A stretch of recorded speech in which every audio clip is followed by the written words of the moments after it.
Bonjour à tous, aujourd'hui nous allons voir la correction d'une application sur les soldes intermédiaires de gestion. Cette application est d'un niveau basique. Si vous souhaitez avoir l'énoncé de cette application, rien de plus simple, vous allez sous la vidéo, vous cliquez sur le petit lien et vous accéderez directement à mon livre. Allez, c'est parti pour la correction. Donc nous sommes dans l'entreprise Vaillant et l'idée est de calculer à l'aide du compte de résultat les soldes intermédiaires de gestion. Donc première ligne, nous allons reprendre les ventes de marchandises moins les coûts d'achat des marchandises vendues. Alors mes coûts d'achat des marchandises vendues, ce sont les achats de marchandises moins les variations de stock, donc 560 400 moins 25 420, et ça nous donne bien nos 534 980. Donc mes soldes intermédiaires de gestion, comment ça fonctionne? Je fais produit moins charge et j'obtiens ma marge commerciale de 123 250. Juste ensuite, nous avons donc calculé la production d'exercice. Production vendue, donc, ce sont dans les produits du compte de résultat. Donc nous avons 450 580. Nous allons avoir un déstockage de production tout simplement parce que ma production stockée est négative, elle est à moins 2560, donc je mets les 2560 côté charge mais sans signe moins. Ma production immobilisée de 58 230, je fais mon addition en termes de montant, je fais donc mes produits, donc mes 508 810 moins mon déstockage. Ma production d'exercice est donc égale à 506 250. Une fois que j'ai fait ça, je reporte ma marge commerciale, donc les 123 250 trouvés précédemment, ma production d'exercice que j'ai trouvée juste avant, je fais le total. Juste à côté, j'ai les consommations en provenance de tiers. Alors les consommations en provenance de tiers, ce sont donc, ça part à partir de l'achat des matières premières jusqu'aux impôts non compris. Donc là, ici, on va y retrouver donc 210 430 d'achat de matières premières, la variation de stock de 1520 €, les achats non stockés de fournitures à 14 750, du loyer pour 12 500, de la pub à 50 400 et des frais de télécommunication pour 8 500. Et ça nous fait bien un total de 298 100. Donc ma valeur ajoutée, c'est tout simplement les 629 500 moins 298 100, donc 331 400. Je reprends cette valeur ajoutée. Des subventions d'exploitation, j'en ai dans mes produits de mon compte de résultat, donc mes 120 560, je fais mon addition. J'ai 12 000 d'impôts. Les charges de personnel, c'est égal au salaire et traitement plus les charges sociales. Donc nous avons un total de 142 800. On fait donc mes 451 960 moins mon total donc de charges de 142 800 et j'obtiens un EBE, donc excédent brut d'exploitation, de 309 160.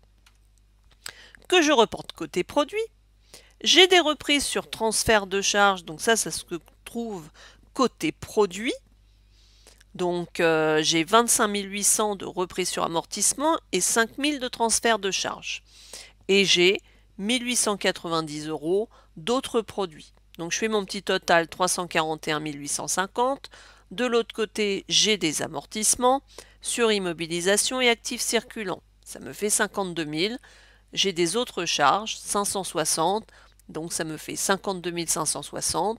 Je fais la différence entre mes produits et mes charges et j'obtiens un résultat d'exploitation de 289 290.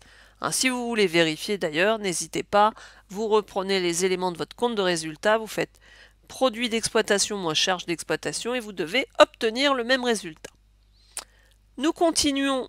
Donc je reporte mon résultat d'exploitation côté produit parce qu'il est positif. Je prends le total de mes produits financiers. Je fais mon petit total. De l'autre côté, je n'ai que des charges financières, donc le total des charges financières. Je fais la soustraction entre mes produits et mes charges. J'obtiens un résultat courant avant impôt de 293 240. Charge et produits exceptionnels, très simple, je reprends juste les totaux. Donc produit exceptionnel, c'est 7470, 3720 de charges exceptionnelles. Et comme d'habitude, je fais la différence entre les deux. Et aussi, je peux le faire directement dans mon compte de résultat. Et j'aurai le même résultat. Nous arrivons quasiment à la fin. On reporte mon résultat courant avant impôt côté produit parce qu'il est positif. Mon résultat exceptionnel côté produit parce qu'il est positif. Je fais mon addition. De l'autre côté, je n'ai que de la participation des salariés que l'on retrouve en charge, des impôts sur les bénéfices.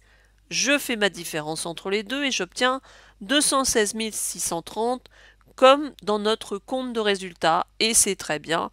Donc normalement à ce niveau-là, si vous avez rayé les sommes au fur et à mesure, vous n'avez plus aucune somme qui soit prête à utiliser. Sauf une que l'on utilise 2 fois. Ce sont donc les produits exceptionnels sur opération en capital qu'on appelle aussi produits des cessions des éléments d'actifs cédés, donc les 5890, et les charges exceptionnelles sur opération en capital qui s'appellent aussi les valeurs comptables des éléments d'actifs cédés. Donc la différence entre les deux va nous permettre de calculer ici la plus-value. Alors on remarque que dans l'ensemble on a des résultats qui sont positifs, mais pour des soldes intermédiaires de gestion, ce qui est intéressant, c'est d'avoir les résultats de l'année d'avant. Le fait que ce soit positif, c'est déjà très bien. Le fait d'avoir une bonne performance, ma performance est au-dessus de mon résultat d'exercice, c'est très très bien, mais l'idée ce serait d'avoir quand même les données antérieures pour pouvoir le commenter. Alors nous avions un autre élément à calculer qui est aussi la capacité d'autofinancement. Là ici il suffit de reprendre le résultat de l'exercice, donc ce qu'on vient juste de trouver, les 216 630. Les dotations aux amortissements, alors j'en ai en charge d'exploitation, donc j'ai 38 000 plus 14 000. Après les 780, ce sont les dotations aux amortissements financières. Et les dernières, ce sont les dotations aux amortissements et provisions exceptionnelles. Donc nous avons 54 100. Les reprises sur amortissement et provisions, nous en avons donc en produits d'exploitation pour 25 800, en produits financiers pour 4 830 et enfin en produits exceptionnels pour 1580. Donc un total de 32 210. Après, je reprends les valeurs comptables des éléments d'actifs cédés. Donc, ce sont les charges exceptionnelles sur opération en capital, moins les produits exceptionnels sur opération en capital qui correspondent aux produits de cession des éléments d'actifs cédés. Et ma capacité d'autofinancement est donc à 235 030. Elle est positive. Ça veut dire que je peux m'autofinancer à hauteur de 235 030 euros. Donc voilà, là ici on a été juste dans du reporting. L'idée c'est de bien savoir comment fonctionne le tableau des soldes intermédiaires de gestion. Petit donc exercice basique. Maintenant je vous attends pour la suite, pour passer au niveau maîtrise. En attendant, je vous dis à bientôt pour un autre tuto.